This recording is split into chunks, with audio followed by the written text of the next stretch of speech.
Oh my gosh. Okay, so after this weekend, so I figured out now, of course, it's not even just the frequencies, because yes, we're in a highly accelerated environment. It's called climate change. And climate change means that growth is going to be more excessive, more just intense, and you will see growth happen just like that. Diagnosable conditions, died suddenly, all of that. Okay? And so I realized then, yes, every single time my husband comes off the road, and it's just like life, when you get around a bunch of people, there's going to be offspring. Okay? And offspring will either become dormant, when the immune system is strong enough to kind of cordon it off somewhere, and maybe the immune system is strong enough to release it.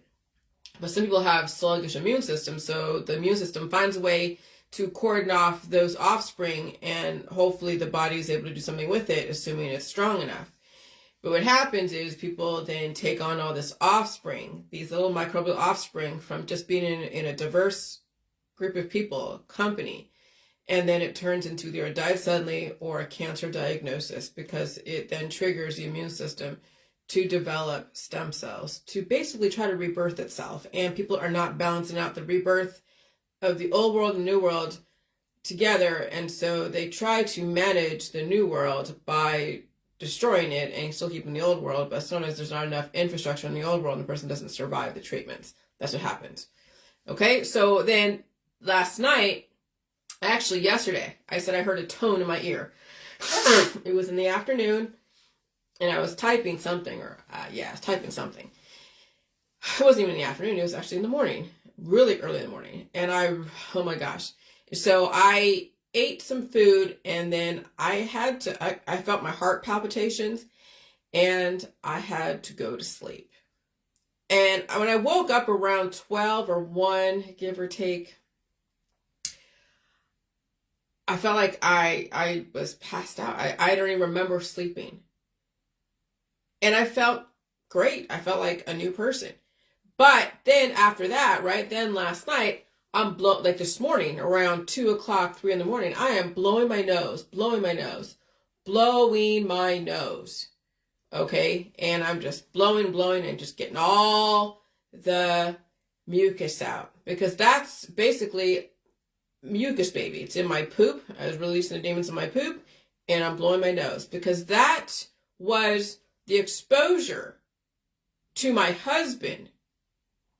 Okay? Just simply him being that new entity in my environment caused then that growth to happen that quick.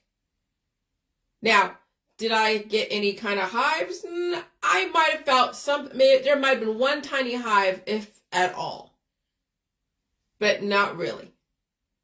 It was just that I felt the heart palpitations, like the immune system was starting to hum and gear up for the battle to defend itself, and the battle to go and disperse everything it needs to disperse in its proper places. And I had to go to sleep. I seriously passed out for probably about maybe 2 hours, I would say.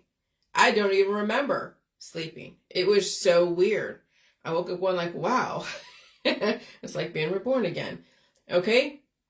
So you can imagine if just being exposed to my husband, who's just another person, right? But in a higher accelerated environment, even going outside, like in a storm, and you're getting all the little hydra, all that ectoplasm and mycoplasm, bacteria, who knows what is floating out there in the environment.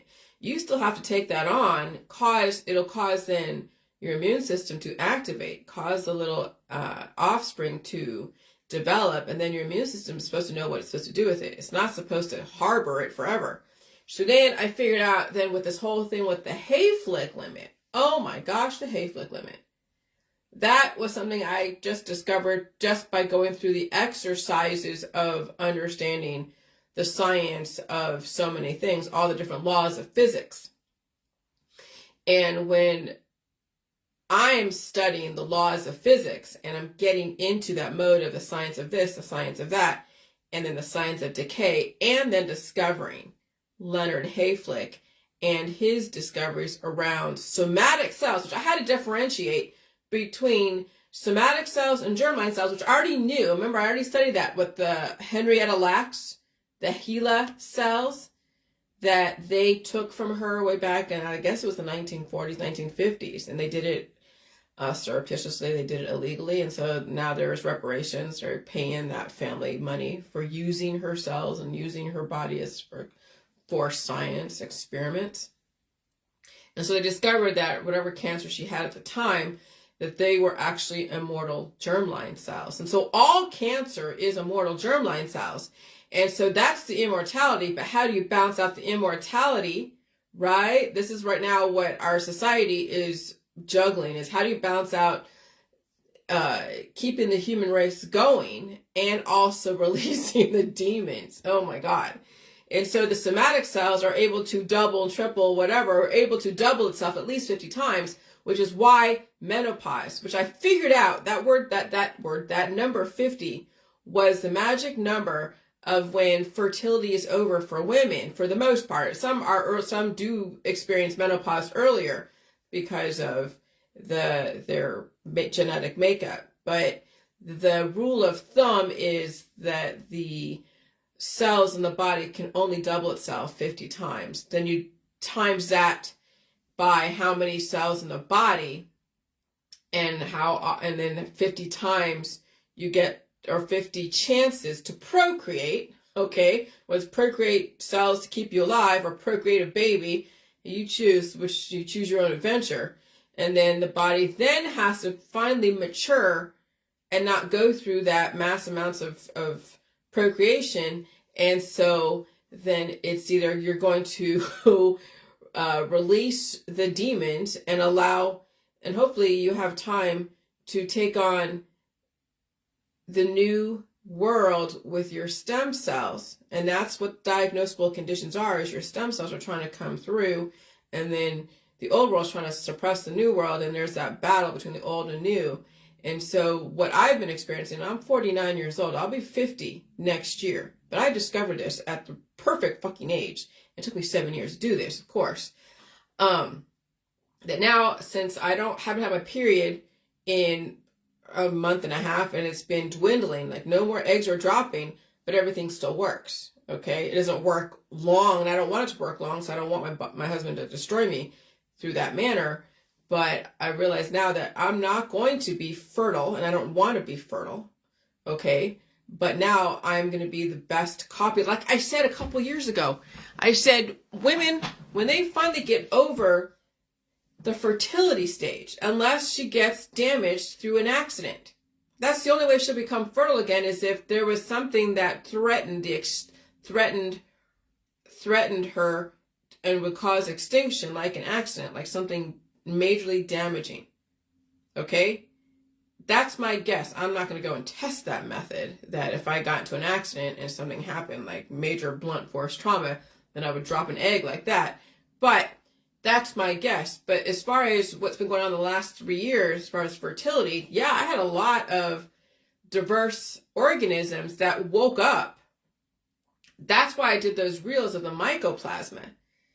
Because that mycoplasma, that pneumonia, I had pneumonia as a kid, and I know they gave me sulfa as a way to fight it, of which then I took sulfa again for a urinary tract infection when I was 19 or 20 and had an allergic reaction because my body it was antibiotic resistant, and so I had a lot of white blood cells that were developed in defense, and that put me in the hospital for a few days, and they had to go and dilute that through all the isotonic fluids, I guess you want to call it. Okay, so yeah, so that was that was back when I was 19, and so 19, 20, yeah. And so this mycoplasma pneumonia, yeah, it's I felt it a couple years ago. It came back, and it felt like mycoplasma. That's why I did those Facebook reels, to show you that you could still harbor it inside of you, lay dormant, and then finally wake up. And there's probably different versions of it, and then also be exposed to it when you go out there in the public.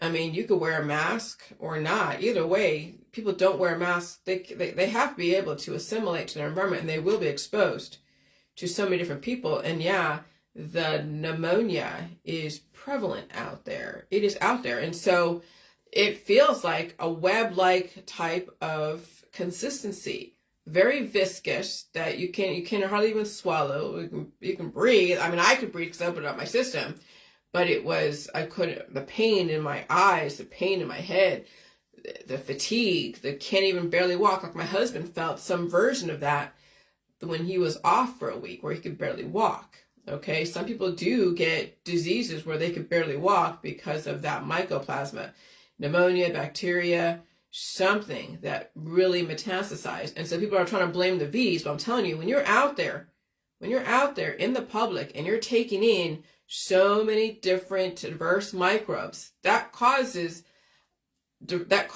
offspring.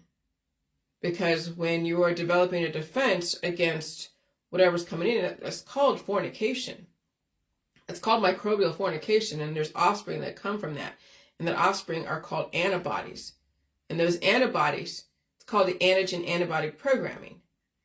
Okay? People have that through autoimmune disorders, and they also have it through blood type. Okay? The type A and the type B, type A and B. Type O doesn't have as much of that antigen-antibody programming, but it has its own issues, of course. But that's what happens, is when people take on and carry these offspring in the body, and they do metastasize and then cause decay, senescence. All right, because then you're having all this fornication happen in the body, and the cells are doubling itself 50 times, and of course resources must be used when those cells are doubling itself. And hopefully during that time, you're able to pull out the other programming so you leave room for the new programming. What happens is when people age out, they have so much diverse microbes causing all this fornication, all this fireworks of, microbial fornication, offspring. Then the person ages out, or they start looking misshapen, and even potentially even gaining so much weight as well. Just depends on where you are in that whole senescence spectrum.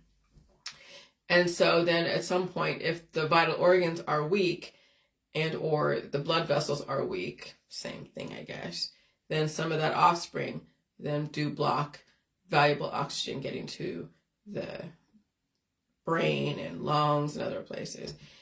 And so anyways, let me just go to... And so why do people die despite that they had the stem cells, also known as the immortal germline cells, in their body like cancer? Because they reached their limit of the somatic cells doubling itself, and then they have starved the body resources to be able to push out the old and rebuild itself. And so when people are starving themselves because they're afraid of food, and they are using remedies causing more offspring, so the more mouths you have to feed.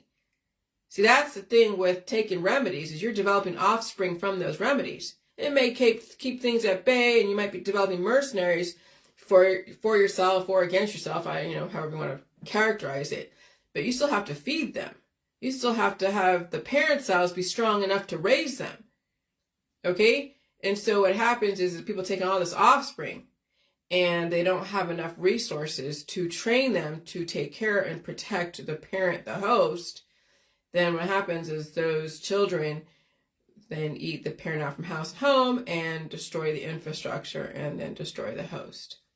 Okay, and so that's why I do what I do as far as eating food, letting the growth happen, because it's going to happen. I don't stop it. I don't suppress my immune system. I feel whatever I have to feel. Like I did yesterday, I just took a nap. When I had those heartbeats that happened, like, whoa. And I was so tired because I knew that the body had to go through its processes of being exposed to my husband, who is just another person. It'd be anyone else that came to my house and hung out with me for a day or two, okay, that I hadn't seen in a while, that I hadn't assimilated to. But when you live with someone and they're with you day in and day out, then yeah, okay, fine. But when you go out there in the public and you take on resources out there, and then you're also releasing them just through the air, the food, the water, whatever, then that's when even married couples will have that fight to the death because one entity is going to have to figure out how to manage that offspring and feed it and release it. Okay. And in this environment, my God, it's so aggressive. Anywhere you go, you're taking on offspring. Anywhere you go, whether it's in a restaurant or an airplane or family and holidays, you're taking on some stuff that you have no idea what is metastasizing inside of you. And so you must be able to, if you're going to be out there in the world, then you must be able to cough, sneeze, and blow your nose and pull out the crap. Literally, you have to be able to give birth on both ends. So that way you're not giving birth to a cancer, to a disease, a chronic illness, or even a baby, because that will also be a world of hurt in the future if you're not prepared to take care of that baby the best that you know how. And so people waste resources in their body so they can't get a second chance at life. When you get 50 chances to get your life back and you waste all those 50 chances because you don't want to feel the pain of release, the pain of retention, you're afraid of food, you bought into all the politics around the food, and yeah, you are dying. I'm sorry if that's offensive, but I know people don't like my predictions, my projections of 2024, but if the writing's already on the wall, somebody just has to say it. Why do they have to say it? Because some people are so fucking oblivious. Maybe it takes a stranger or someone they sort of know but not to kind of wake them up a little bit. Maybe they do a little bit of changes. Maybe they don't. It doesn't matter. If you don't like my information, then yeah, block and delete. And people have. And I'm okay with that. Some people are like, okay, she's been saying this. I've been seeing it. The writing's on the wall. What am I going to do differently? And I'm hoping that some people take my information like that versus getting offended by it. But you know how people do. They get offended by everything, which is okay. So the J world can bypass the Hayflick limit if you understand how to utilize your parent cells and the immortal germline cells simultaneously. It's juggling both worlds. You cannot throw away the baby with the bathwater, and that's what's going on when people allow the cancer to metastasize because they're not allowing their body to release the demons, and they're not releasing even the aggressive mortal germline cells as far as balancing them both out and feeling the growth and feeling the release and letting the body work everything out. No, they're trying to commandeer their body through intermediaries like the medical holistic energy healing world because they want to be cured. And again, in this environment or any environment, you're not supposed to be cured if you want to get a second chance at life. Cures, what they do is they keep the body in relative suspension, and you might act and do things relatively the same and consistent, but then over time, those cures wear off and the body wants to push out stuff and they're not allowed to, and then there's a fight to the death. There's a war in the body, and that's when people start using even stronger cures, because the more you suppress the immune system, the more those little mercenaries double, triple its effort to try to take over, or your body is trying to attack and push it out, and there's that resistance, and resistance is futile, and people don't survive the war in their own body as well as out there. But it's really in their body that they're not winning these wars and they die suddenly. And so people squander the resources they have, and they take on resources they can't manage. And that's all the offspring from being around so much diversity that they can't manage. And then they damage themselves and starve themselves in the process. And so I'm like, well, you had 50 chances to redirect, but you chose to keep taking away resources from yourself. And yes, family does take away resources from the parent's potential, which is why I'm reticent encouraging families with people in this environment, because it's really aggressive, and we have some people who have already major predisposed issues, and they're passing those along to their offspring. Those kids are going to have to deal with it if they even survive it. The fact that you're on certain remedies and protocols out there because you're managing disease doesn't give too much encouragement for your offspring who came in already a deficit. They're getting treated as soon as they're right out of the gate, and will they survive even 2024 or 2025? It's anybody's guess. It's gambling. Okay? And so, which is why I'm reticent encouraging families with people in this environment, because it's too aggressive. The growth is too aggressive. People can't get ahead of it. And so they die suddenly. So in the process, they're so intolerant to the air, food, and water that they will blame until they die whose fault it is. But remember, they're starving.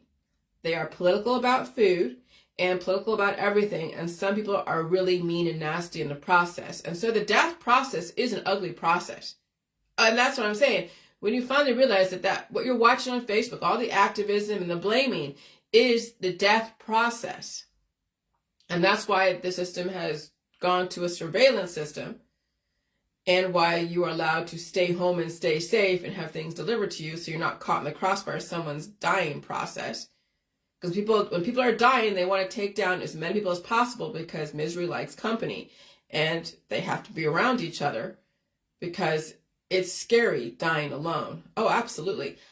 When you're not dying, you'd rather be alone because you don't want to be pulled down in the death culture. But when you're dying, you have to be around so many people because you need the company. And I completely understand that. That's why my world is such a minority and why some people will not get it because they're too far gone. And I get it. So when I figured out the difference between the germline cells and the somatic cells based upon Hayflick's theory of the limit, okay, I realized he wasn't talking about the germline cells because those are immortal. They can reproduce many times they want. But it's the somatic cells. It's the ones that are like in some of the organs and some of the tissues, okay? Those can only reproduce or double itself 50 times. Well, then what happens after those 50 times? How does then the germline cells, because the germline cells are the ones that are able to program the body to take on new cells, like the new environment, right? And train those cells and have those cells grow. It's the germline cells that will replace, the immortal will replace what those cells that are exhausted. And so that's the thing. You have to be able to manage both the growth and the death. And that's the thing. It's like, how do you, because you need the food and you need the programming and you need the guidance. But what happens, people exhaust their parent cells. They cut out the children that would replace them. No different than these families when they're not making themselves whole again and they have kids and these kids are not whole because they have predisposed issues.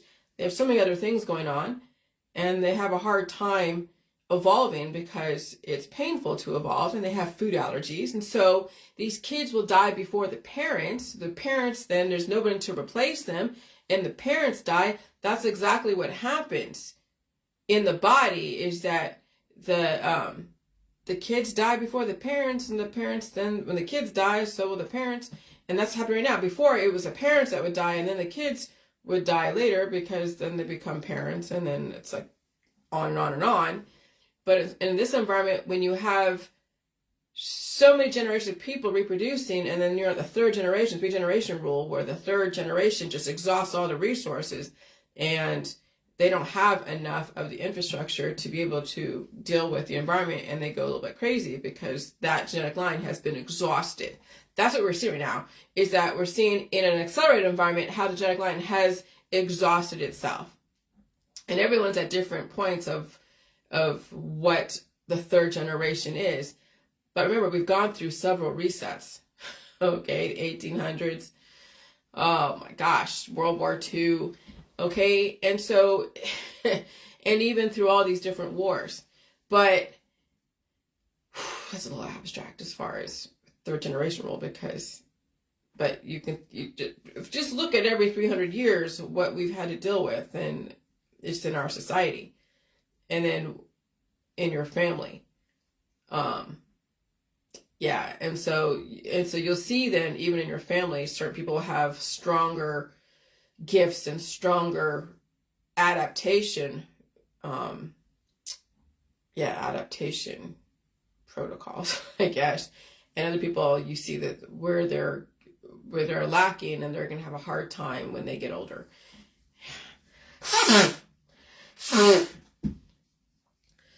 And so, yeah.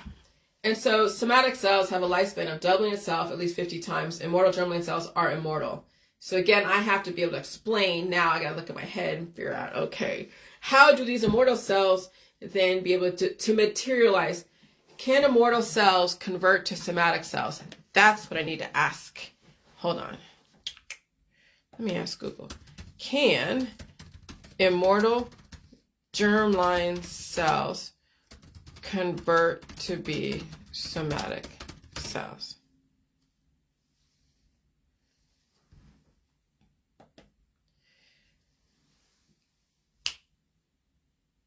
Okay, so germline cells create somatic cells when they fuse with a germline cell from another organism in a process called fertilization. Okay, so there you go. Germline cells are cells that are used to produce sex cells like sperm and egg, while somatic cells are all the other cells in the body.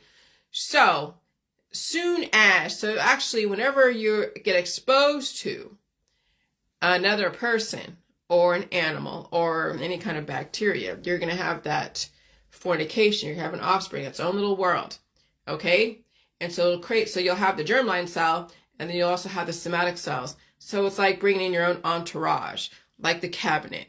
When the president comes in, he brings in the people that he wants around him to support him in his process. And that's no different than the germline cells developing somatic cells. Fucking love that. See, it's the kind of questions you ask, okay, is what's going to make you smarter.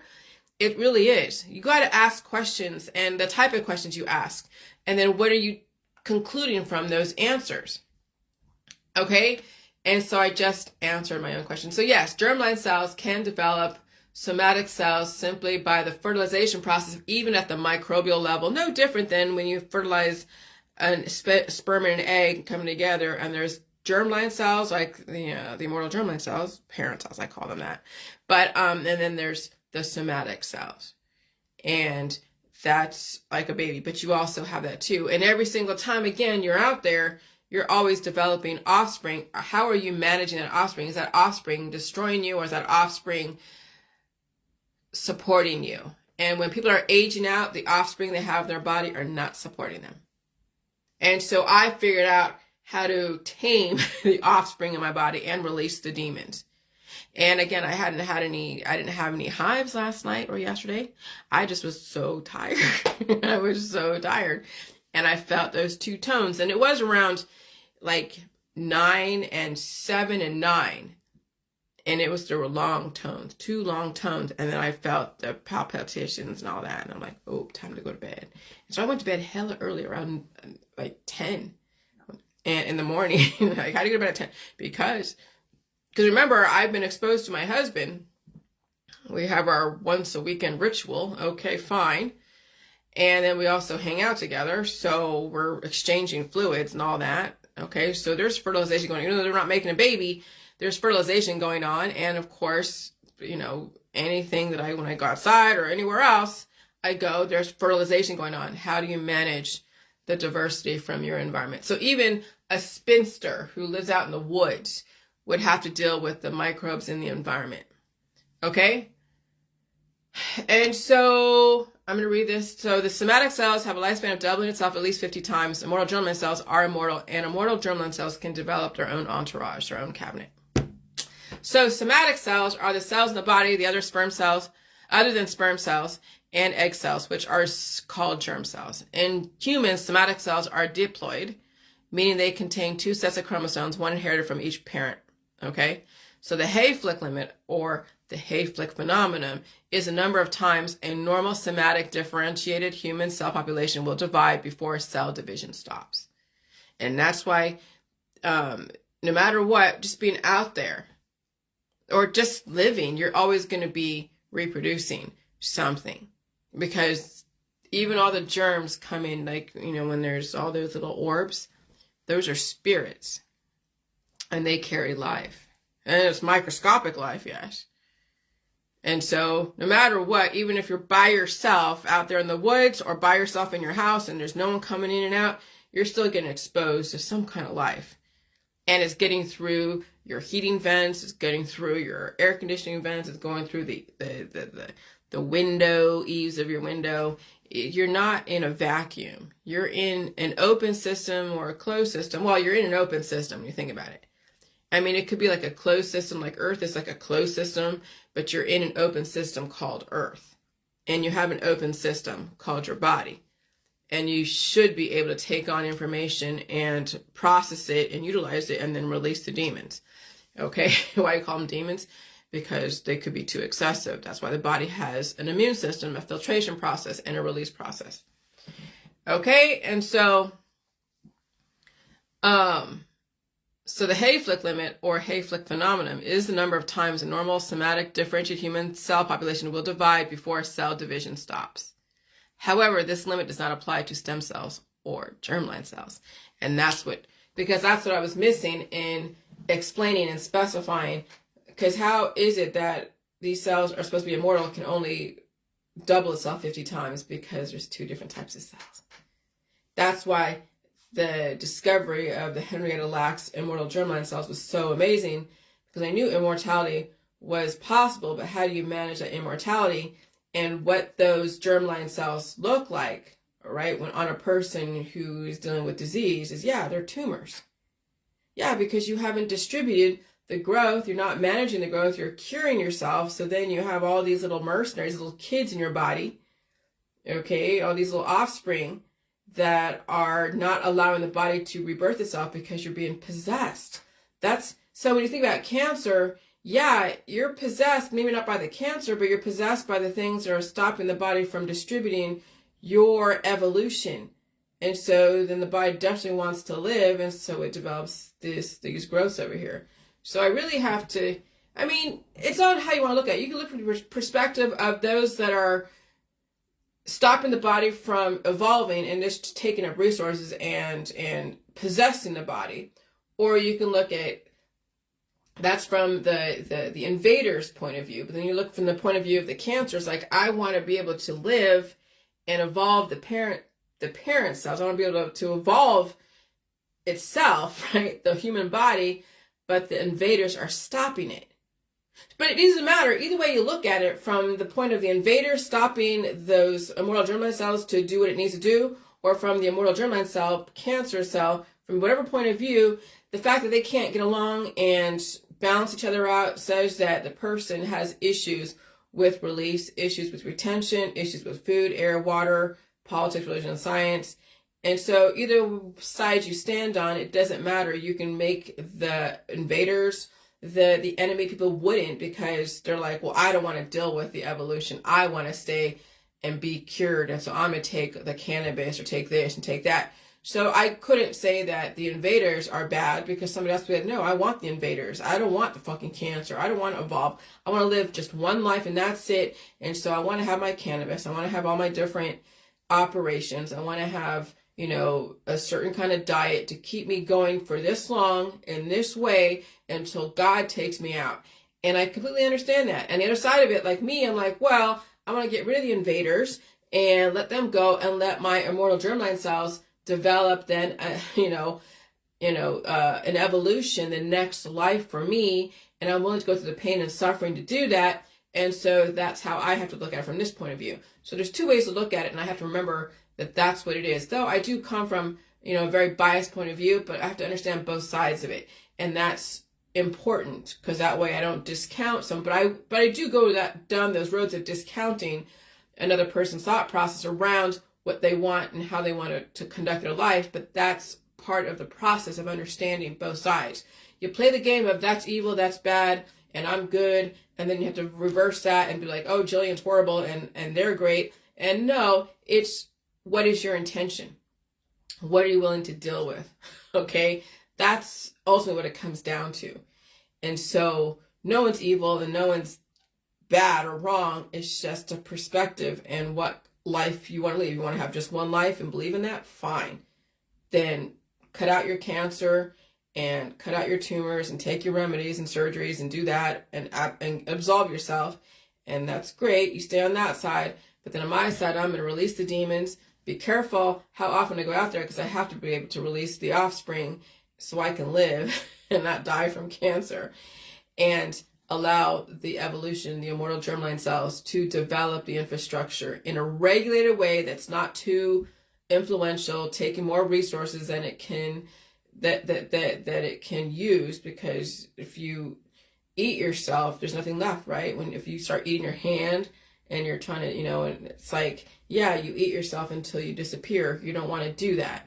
Okay, so you have to be able to make sure you bring in the infrastructure and the nutrition to build the infrastructure, so that way the evolution can be a gradual versus having it become out of control. So then, do I really have to go down my timeline? Really, Because what else am I going to say? I'll be belaboring the point about Hayflick, you know?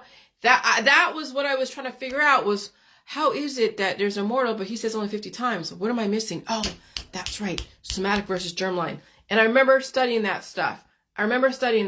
Because I was intending it. And I knew when you study stuff, even though you don't really, you may have an intention or a hypothesis even before, but then when you then you take in more information, then all of a sudden everything comes together. And I'll tell you, just finding him on the internet and finding that whole theory wasn't like someone said, here, study this. No, it was me going through, copying and pasting all those laws of physics and chemistry, and just intending, no matter if I had no intention of it, I just was going to do it just to bring in the information, to develop another concept, like what I just developed, the science of life, the science of problem solving, the science of immortality, in the J world, bypassing the Hayflick limit with food. How would you bypass that? Because he's saying that then there's a set lifespan. Nah, don't get rid of the cancer cells like they're doing. Because people are taking those cancer cells, the system are taking those cancer cells and developing new life forms from it. They're not saying, hey, well, you probably need these, but you have to regulate, and food and all. I mean, I don't know, the system isn't prepared to go through that process with people, because the exorcism of releasing the demons while allowing the cancer cells to spread enough to keep the person alive and be rebirthed, that's too much now. We've lived in a world of being cured. We've lived in a world of where it's only one life and that's it. And you make the best life using your gifts and resources that were given to you at the time. And then when you exhaust those resources, you're done. But now my world is saying maybe that doesn't have to happen. But not everybody can do my world because the fear of the energy and all the fear of death and the fear of everything. And it's like, holy shit. So then I have to be representation. I'm the guinea pig. And then I develop these new concepts based upon just by happenstance finding information that I knew existed. There was a term for it. There was a formula for it. There's a concept for it. I just have to go and find it. Even if it means I have to go and kiss a lot of frogs, not literally, but just go through the mechanics of engineering, the science of engineering, the science of physics law of this and physics law of that, the chemistry of this and the chemistry of that. And then one day you will find what you're looking for when you just go and go through and just learn everything. And because everything is connected, just is it the proper context? And what's the intention? What's the outcome? What's the conclusion? So, all right. And so, yeah. So anyway, so the whole thing with mycoplasma, yeah, I mean, you'll figure it out. And some of this stuff is pretty, elementary for those who are already in the science world. But yeah, it's interesting that he discovered his discoveries back in 1974. That was when I was born. And he's out of the Bay Area. Leonard Hayflick. I mean, he's a pretty interesting dude. He's still alive. I Googled him. He's still alive. He was born in 1928. Maybe he's still alive and he'll read my information, or at least, I don't know. But Dr. Leonard Hayflick is a native Philadelphian. He attended the University of Pennsylvania, receiving his BA in microbiology and in chemistry in 1951, a MS in medical microbiology, master's in science of medical microbiology in 1953, and a PhD in medical microbiology and chemistry in 1956. So he's freaking highly educated, okay? So Dr. Hayflick and Dr. Paul Moorhead, two internationally recognized scientists, are to receive the 2014 City of Philadelphia John Scott Award. So first awarded in 1822, the award is the oldest scientific award in the United States, and as a legacy to Benjamin Franklin. They are in the historic company of past winners who include Marie Curie, okay, and her in the radiation or radio something, Thomas Edison, Jonas Salk, Irving Langmuir, Nikola Tesla, Guglielmo Marconi, R. Buckminster Fuller, Sir Alexander Fleming, Sir Howard Florey, Edwin Land, and the Wright brothers. So that's a pretty, if I can go and say bypass the Hayflick method or Hayflick limit, and he's in company of these type of people, oh my God, that's so fucking awesome. And I'm from the Bay Area, but I was trained by scientists. I was raised by scientists. So it makes perfect sense, especially in Silicon Valley, and then being around people who are in the technology, like the technology of computers. So there's biotechnology, computer technology, engineering technology, okay? So the awards include a cash prize, a medal, and a certificate, and is given to the most deserving men and women whose inventions have contributed in some outstanding way to the comfort and welfare and happiness of mankind. Now, I can't be so like full of myself to think that I would be in that company actually being awarded this, because is pulling shit out of your ass comfortable? No. Is feeling the pain of releasing those demons comfortable and brings on happiness? No. So I would never ever think that I would ever be lumped in with these people, because what I'm advocating is something that people do not even want to deal with. They don't want to deal with pulling their shit out of their ass. They don't want to deal with eating the foods that are making them allergic. That's feeling the pain of predisposed issues. People don't want to deal with that. They want to have a life where there is no pain, really no suffering, mostly easy, and somebody is always doing something on the, somebody, you know, is manipulating their hormones in some way, and they don't have to do anything except go to work and play, and that's it. And what I'm advocating is you get up every morning, you pull out that crap, and you feel the pain when you need to, and you eat all the food despite how it may feel to you sometimes, and you have to cough and sneeze and blow your nose. And so, yeah, it's not comfortable what I'm doing. It's not like, well, I mean, I don't know about welfare, but it's people that are not always happy doing what I'm doing, because who wants to just sit at home and feel shitty, literally and figuratively. So, but I'm okay with going up against those that have had these types of awards, because it means that we are in evolution. And I'm not trying to, you know, gain a bunch of money, because what would I be gain? What is there to sell with this? When you have your own hands and you eat food, there's nothing to sell. There's nothing to make money off as far as this world.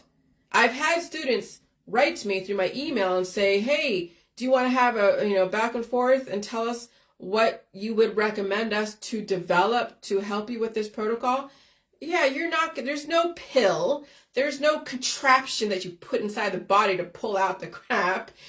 A person has to cough and sneeze and blow their nose and eat the food and deal with the pain. There's nothing even in the academic system that they could sell. They couldn't sell this to anyone. You can't sell pain and suffering to people. You really can't.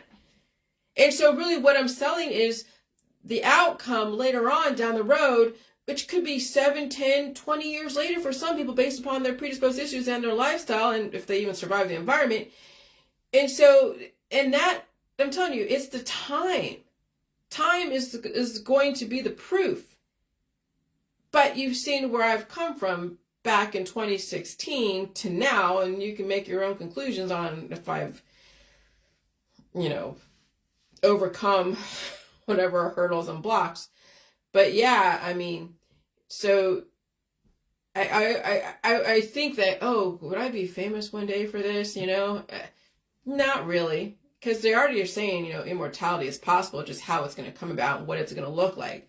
No, really, what the reward is in my world, why I do this, the reward is to understand the world that I live in, to show that I can be just as smart as those that are in academia, that have their degrees. I just do it in a different way.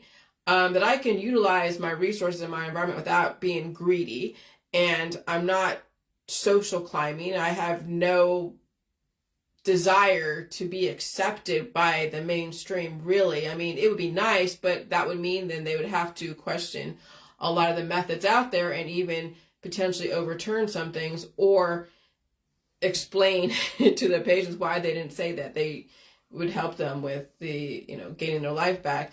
And that's not ever going to happen. So, you know, I just want to be able to take on learning and write my books and just develop myself to be the best that I know I can be and to prove it to the world. Why do you need to prove it to the world? Because then it doesn't matter if they accept it, but the fact, I mean, I wrote one book that had some issues, of course. So actually I wrote a few books, but this one I know could definitely be better, and it will be. I mean, this is not bad. This is a very short book because I had to get the information out, and you had to see where I was at the time. And you saw just what I was introducing as far as high frequency and low frequency fertility and autophagy. Oh my gosh. And so this is already outdated for me. So the next book is really going to bring on a lot more stuff I'm definitely going to be using his information, because that's what I'm proving, is that I can bypass the Hayflick limit. And it's not something that you're going to be able to sell, because it is pain and suffering. And you have to deal with it. No, you don't have to. But what he's advocating is that, you know, to give people the best one life they have, and finding all the oncological ways of destroying the person's immortality, but give them the best one life, even if they're deteriorating at the end. But his method or his ideology in a higher frequency environment, you get a shorter life. Might be amazing. But look at these diacetylates, the TikTok influencers. So now these kids are starting earlier, discovering their potential earlier, but they'll die sooner. But they'll get the best 20, 30, 40 years of their life. So would you rather have the best 20, 30, 40 years of your life, because you're going to be born anyways, utilize those gifts and be rich and famous, I guess, or have a drawn out childhood and maybe potentially even suffering in your adulthood? I mean, is that something that, you know, people want? Or they want to have the best childhood, the best young adulthood, and then die suddenly when they get to their middle age, so they're not suffering. So then when they get the cancer, the disease, they just die like that, and then not having to suffer through managing it and all that. And so it's really just how how the system is going to figure out how to stop people suffering and how to give them the best life possible. And so I get it. I don't love it. But, you know, I had a hard life, okay? Hard childhood, hard adulthood, and even, you know, hard middle life, but it's getting easier. But it's still going to be hard, because watch people around me drop like flies. It fucking sucks. But I think that's the intention of the system, is to mature kids faster, give them the best life possible right out of the gate, and then they die suddenly in their 20s and 30s. That's my guess. I mean, I'm just speculating. Wow. I know, it's crazy. And so yeah, this is not about rich and famous. It's about just what's the reward for me is gaining more knowledge, gaining more longevity, lengthening my telomeres, being an example, and enjoying my husband, enjoying the time that we have together, and witness all the bullshit's going on. You know, I know it's not fun that I'm projecting all these things, but I feel it. If I feel how aggressive this environment is, even just being exposed to my husband, and with the frequencies, because with the offspring being exposed to my husband, and then the frequencies, when those two work together, just for me, imagine what goes on out there when people are out there all the time. Oh my God. Can you imagine that? That's why you're seeing all the diacetylates, because the offspring and the frequencies and the metastasization of that offspring happens so quickly. It's taking years off of people's lives. It's taking years off their life. Okay? So, you know, I mean, so that's why I say what I say. It's not always going to be nice, but I say what I say because it's the truth. What do you mean it's the truth? Well, shit.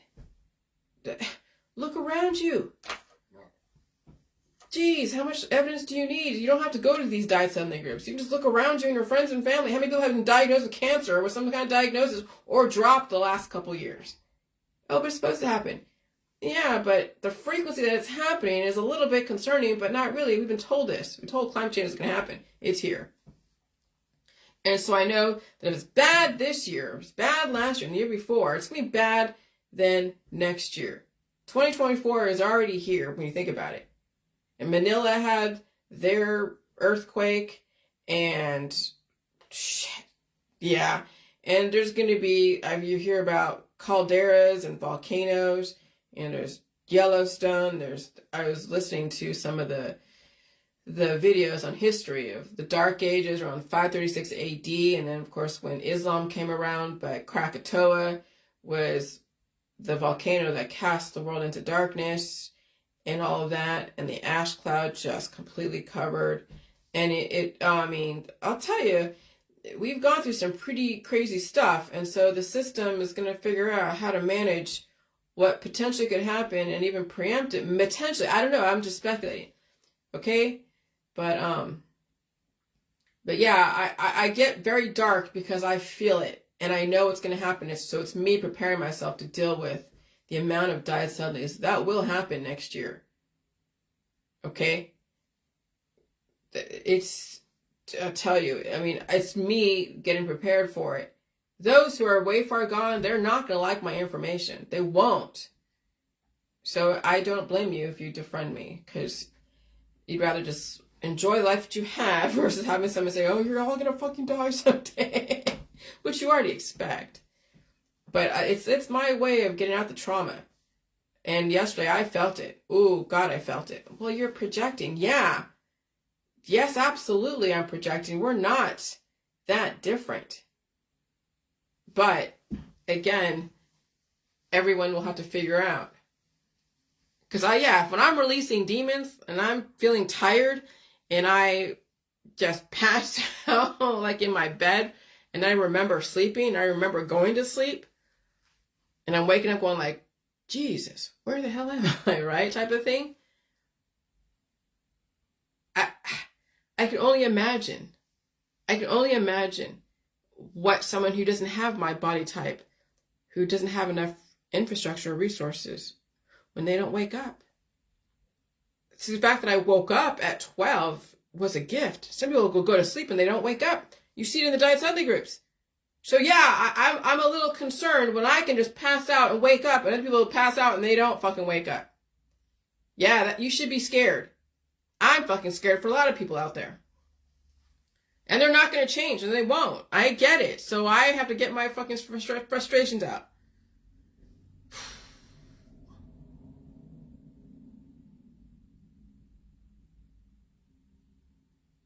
So Dr. Hayflick's research discoveries, mostly made at the Y-Star Institute in Philadelphia, occurred in the fields of aging, cancer, and microbiology. In 1968, Dr. Hayflick was a professor of medical microbiology at the Stanford University School of Medicine, Stanford, California. He then joined the University of Florida, Gainesville, where he became director of the Center for Gerontological Studies and professor of zoology, microbiology, and immunology in the College of Medicine. In 1988, he joined the faculty of the University of California, San Francisco, UCSF, where he is presently professor of anatomy. So he's still a professor of anatomy over there at UCSF. I probably bumped into him, I'm sure, when I was in San Francisco. I mean, I dated a UCSF postdoc who was in the microbiology. Told me everything about what he was doing, docking and all that stuff, protein docking, School of Pharmacology. So I got a little bit of a cliff notes on what they did over there as far as the computer models, developing medicines and all that stuff for people. So I surround myself, when I was younger, I surround myself with smart ass people because I thought I was dumb. So I figure if I want to be smart, I got to hang out with smart people, date smart people, be around older people and smart people, because you rise to the level of your environment or you sink to the level of your training, but you still want to take on the information, of course, right? So that's what I was doing. I'll tell you, yeah, some interesting stuff. So he is a member of 20 scientific societies in which he had held several high offices, including president of the Gerontological Society of America, founding member of the Council of National Institute of Aging, NIH, and chairman of its executive committee. Oh man, he's highly decorated. He is an academician of the Ukrainian Academy of Medical Sciences, corresponding member of the Société de Biologie of France, recipient of the Van Weasley Award by the European Society for Animal Cell Technology, and the Lord Cohen of Birkenhead Medal by the British Society of Research on Aging. Dude, this guy is like influential. Very, very influential. An annual Hayflick lecture was established by the American Aging Association, also by the University of Alabama, Birmingham. He is an honorary life member of the British Society of Research on Aging. And so Hayflick is one of the most cited contemporary scientists, the author of over 275 scientific papers, book chapters, and edited books, which 4 papers are among the 100 most cited scientific papers of the 2 million papers published in the basic biomedical sciences from 1961 to 1978. Dr. Hayflick is the author of How and Why We Age, published in August 1994 by Ballantine Books, New York City, and in 1996 as paperback.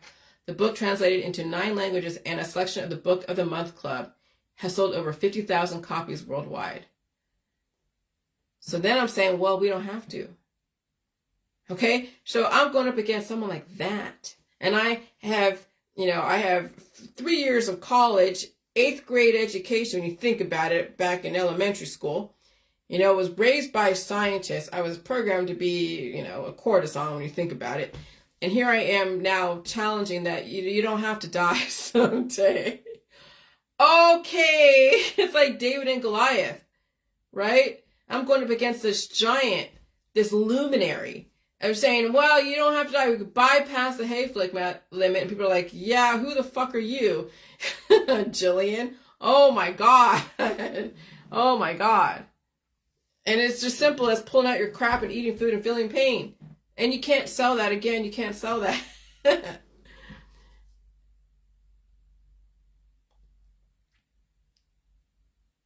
And so when you think about it, they in this, when I'm reading this, they're saying in the early 1960s, Hayflick discovered that cultured normal human cells, okay, whatever that means, what's abnormal, normal, have a limited capacity to replicate, commonly referred to as the Hayflick limit, and overturned a dogma in which it was believed since the field began in 1907 that all cultured cells are potentially immortal. He interpreted his findings of aging at the cell level. And so cultured cells, somatic cells, because there's a culture, there's a programming. But there is life that needs to be programmed. So you have a programming, you have germline cells, it's your stem cells. Okay? And then when when you're exposed to your environment, assimilating to your environment, then it develops offspring and infrastructure. And so again, they didn't say, well, there's 2 different types. I mean, they do later on in some other places, but in this, right? I mean, I'm sure it says maybe further down, but I figured out what they were referring to as far as the ones that could only double itself 50 times. And that's the somatic cells. But the cancer cells is what the system is destroying. The system is destroying your immortality. But it's because, why are they doing that?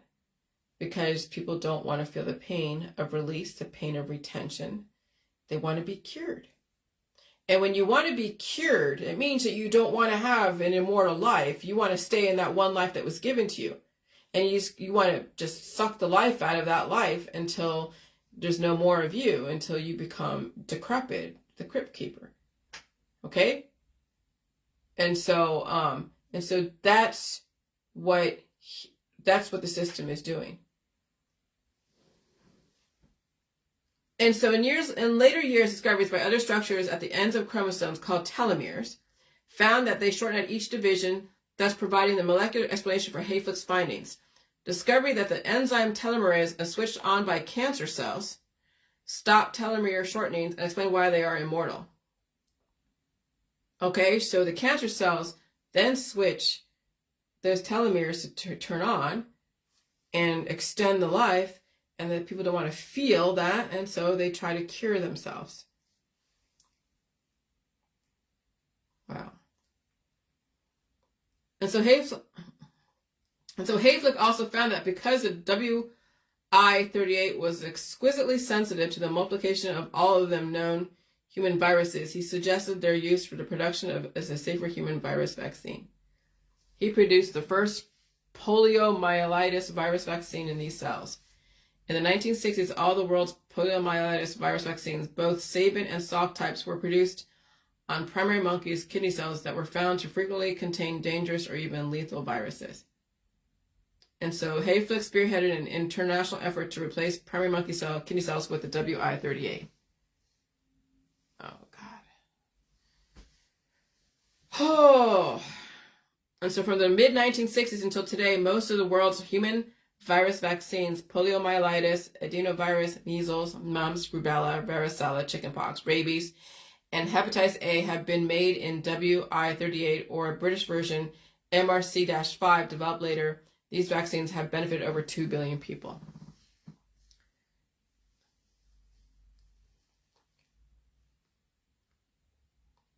And so the acquisition of the property of immortality by normal cells is a fundamental process that changes a normal cell into a cancer cell. This discovery spawned an enormous field of cancer research based on efforts to understand the phenomenon of how normal mortal cells become immortal cancer cells. So do you see now what people are juggling, what they're dealing with? Oh, Jesus Christ. Oh, and then the cause of common human upper respiratory disease, primary atypical pneumonia or walking pneumonia, remained an enigma until 1961 when Dr. Hayflick discovered the agent was a new mycoplasma species that he subsequently named Mycoplasma pneumonia. Mycoplasmas are the smallest microorganisms that, unlike viruses, can live and multiply on dead material. Hayflick discovered the first mycoplasma found to be the cause of the human disease. The unique medium formula that he developed for mycoplasma growth is still used worldwide. I'm not going there. Don't even go there. Don't even go there. Don't even go there. I know people are going to be like, oh my God. And so the 1958 inverted microscope that Hayflick adapted from crystallography for use in cell culture is a prototype for all subsequent inverted microscopes used in the field. All right. But this is what trips me out. I'm going to read this again, and you can take what you want from it, but just I'm going to read it again because I remember how much I don't remember pneumonia when I was a kid, but I remember a couple of years ago where I could barely move. Okay? Or I could barely move. I could barely even eat. I could barely drink. Nothing can get through that mycoplasma, that web-like substance that was just so bad. So the cause of the common human upper respiratory disease, primary atypical pneumonia or walking pneumonia, remained an enigma until 1961 when Dr. Hayflick discovered that the agent was a new mycoplasma species that he subsequently named Mycoplasma pneumonia. Mycoplasmas are the smallest microorganisms that, unlike viruses, can live and multiply on dead material. Hayflick discovered the first mycoplasma found to be the cause of a human disease. The unique medium formula that he developed for mycoplasma growth is still used worldwide. But why? And so when I was dealing with that but I pretty much assumed it was mycoplasma. I didn't get tested for it, so I can't say for sure. But when I threw myself in that shower, I was pulling out flipping Tootsie Rolls. And they were Tootsie Rolls. And I had to keep pulling them out, blow my nose, pulling them out, blow my nose, because that is what was plaguing me. And as soon as those left the body, and I had to literally blow my nose so I can push the pressure, I started feeling better and getting my strength back. That's what I'm saying. It's all in your poop. But you can't sell that to people. I wouldn't get an award for that. You think all these highfalutin luminaries over there in British and wherever else could go on a symposium and talk to a bunch of really influential people, say, yeah, it's called pulling out your shit. It's all in your shit. Can you see them saying that? Can you see them even talking about putting their finger in their butt and pulling out the crap so they can save themselves? No, they want to play with all of your different hormones and develop different cultures and to do whatever they do. No, I mean, I'm around people that have a specific programming. I'm going to get them in contact and we're going to have little microbial offspring, and I'm going to be coughing and sneezing, blow my nose and pulling out the crap the next morning so I can live, especially in this environment. And so that's why I did those Facebook reels around the mycoplasma, because I realized, holy shit, it is a love story. That's why I said, hold on.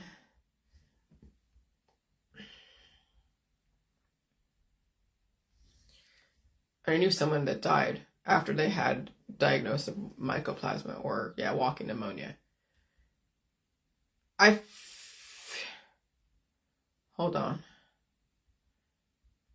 That's what I said. All these songs about love causing destruction, targeting a person, place, or thing, fits quite well in the microbial world.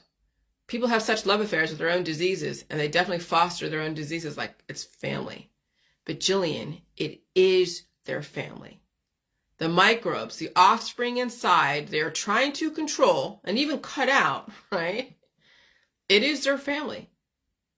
It doesn't mean that they're contributing members of contributing members of society. It doesn't mean that they're working for them, because we have people out there that have family members that are working against the family, that destroy their family. Okay, and that's why people have issues in their family, because somebody in that family is usurping the resources and causing chaos. Well, that's what disease is. When you have a black sheep of the family that's causing chaos, and so they get excommunicated, or they get carved out, or they get iced out, whatever. So that's why I did those songs with Miley Cyrus around the wrecking ball and mycoplasma, because the isotone versus hypertonic and hypotonic, and too much